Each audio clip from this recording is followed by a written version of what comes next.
Hi friends, welcome to Suji பாட்டிஸ் kitchen. சேனலை subscribe பண்ணாதவங்க சப்ஸ்கிரைப் பண்ணிக்கோங்க.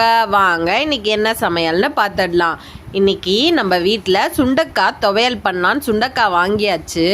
சுண்டைக்காயை இந்த மாதிரி கல்லில் போட்டு இடித்து அதை தண்ணியில் சேர்த்துக்கங்க. தண்ணியில் சேர்த்ததுக்கு அப்புறமா அதை நல்லா அலசி எடுத்து தட்டில் இந்த மாதிரி நான் செய்கிற மாதிரி தட்டில் எடுத்து தனியாக வச்சுக்கோங்க. அதுக்கப்புறம் துவையல் எப்படி செய்கிறதுன்னு பார்ப்போம். அதுக்கு தேவையான பொருட்களை பார்ப்போம். 2 ஸ்பூன் எண்ணெய் ஊற்றிக்கோங்க. அதில் 4 ஸ்பூன் உளுத்தம்பருப்பு, 2 ஸ்பூன் கடலைப்பருப்பு சேர்த்துக்கிட்டு 4 வரமிளகாவையும் அதோட சேர்த்துக்கோங்க. 4 பல்லு பூண்டு, கொஞ்சோண்டு இஞ்சி, அதுக்கப்புறம் 5 சின்ன வெங்காயம் இதெல்லாம் சேர்த்துட்டு நல்லா வதக்கிட்டு அதோட சின்ன புளியையும் சேர்த்துக்கோங்க. சின்ன துண்டு புளியையும் சேர்த்துட்டு அதில் உப்பு போட்டு நல்லா வதக்குங்க. வதக்குனதுக்கு அப்புறமா இந்த எடுத்து வச்ச சுண்டைக்காவை அதில் சேர்த்து கொஞ்சமாக பெருங்காயம் சேர்த்துக்கோங்க.